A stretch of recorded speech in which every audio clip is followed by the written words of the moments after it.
मोगाच्यानो शिंपयेंतलीं मोतयां आयकूंक तयार रावात. ही एका सर्पाची काणी. आतां सर्पाची काणी म्हणटच थोडे जाणां आंग काडटलीं, भियेतलीं, अरे सरप म्हणून.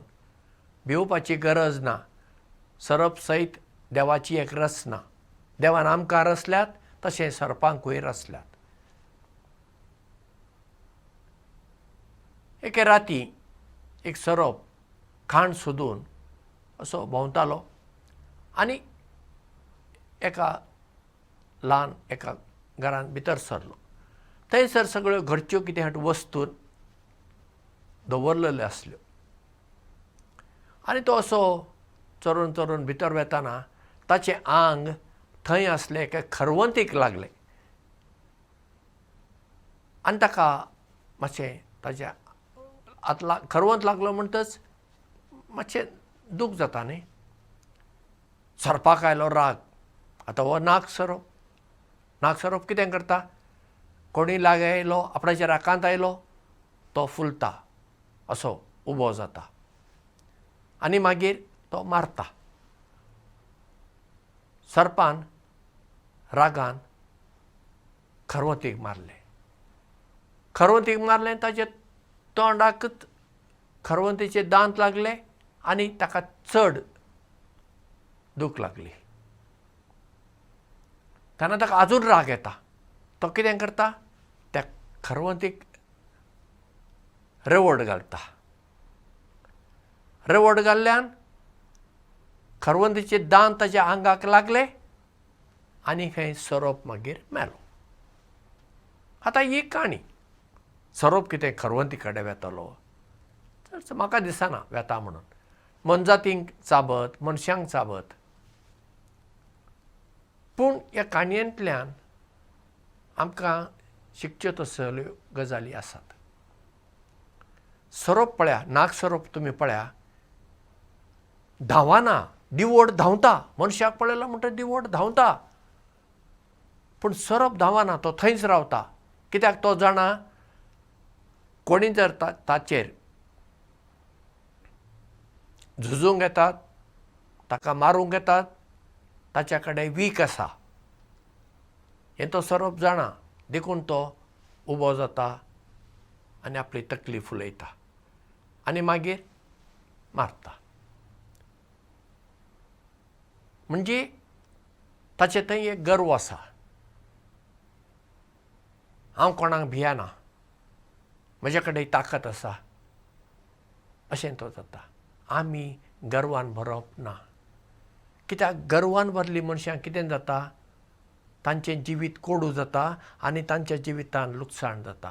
आमी सदां सादीं जावंक जाय, भोळीं जावंक जाय, आमकांय दुसऱ्यांचो आदार जाय अशें आमी असल्या चिंतपान जियोंक जाय.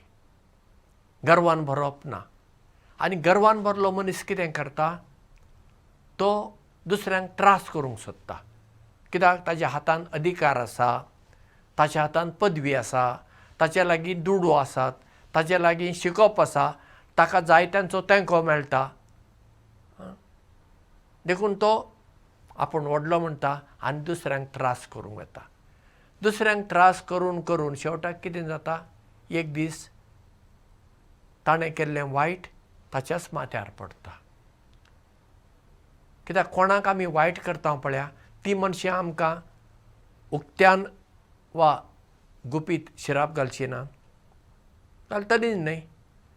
आनी तांचो शिराप मागीर आमकां लागता एक दीस. आमी केल्लें बरेंय खंय वचना आनी आमी केल्लें वायटूय खंय वचना.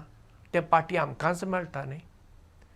म्हणटच जसो सरप गर्वान भरता आनी ताका दिसता आपणा कडेन वीख आसा देखून आपणाच्यान कितेंय करूंक जाता अशें कितें जर तो चिंता, आमी तशें करूंक उपकारना. आतां सरप ती मनजात. ते आपणाचें रक्षण करूंक ती तशें करता. तें सरपाक सोबता कित्याक ताचो स्वभावूच तसो. सरप कोणाक मुद्दाम अशें वचून चाबूंक वचना. ना वचना तो. चाबच ना. हें हांव अणभवान सांगता. कित्याक हांवें सुद्दां सरपांक पोसल्यात. कोंकणी केंद्रांत सरपाक हांवें धरल्यात, हाताळल्यात, हांवें पळयलां. ना पूण ताका जर आमी कितें दुखयलें कितें जालें तेन्ना मागीर ताका राग येता. पूण आमी मनीस, आमकां गिन्यान दिल्लें आसा. गिन्यान देवान कित्याक दिलां? दुसऱ्यांक वायट करूंक ना न्हू, आमकां बरें करूंक आनी दुसऱ्यांक बरें करूंक. पूण आमी कितें करता? आमी आमचें मात चिंतता आनी हेरांक वायट करूंक सोदता. आनी अशीं मनशां आसात तीं तांचें कामच दुसऱ्यांचें वायट करचें. एकच वायट उलोवचें, नाजाल्यार दुसऱ्यांक आडपाय दिवचो आनी दुसऱ्यांच्या जिवितांत त्रास वाडोवचे, कश्ट वाडोवचे, अशीं करपी मनशां आसात. पूण अशें करून तांच्या जिवितांत खरी खुशालकाय येता, तांच्या जिविताक अर्थ येता? ना. तसलीं मनशां कोणाकूच नाकात. पूण कितें करुया? तांच्या हातांत अधिकार पदवी आसल्यान लोक मागीर तोंड धांपून वोगों रावता. पाड पडूं ताजें अशें म्हणटा आनी वोगों रावता. म्हणटच जिवितांत आमी खालतीं जावया. आमी कितलीं शिकलीं आसूं, आमचे कडेन कितलेय दुडू आसूं, आमच्या हातांत कितलीय पदवी आसूं, आमकां खूब जाणांचो तेंको आसूं, तरी आमी सदांच खालती रावया. कित्याक खालत्यांक देव उंच उबारता आनी गर्विश्टांक सकयल उडयता अशें बायबलांत आमकां परत्यान परत्यान वाचूंक मेळटा. देवाक गर्विश्ट मनशां आवडनात, खालती मनशां ताका आवडटात. आनी मनशांकूय कोणाकूय जाल्यार खालती मनशां आवडटात, गर्विश्ट मनशां आवडनात. तर आमी सगळीं खालती मनशां जावया, खालतीकायेन जिवया आनी आमचें जिवीत खुशाल बरीत आनी अर्थाभरीत करुया. देव बरें करूं आनी मोग आसूं.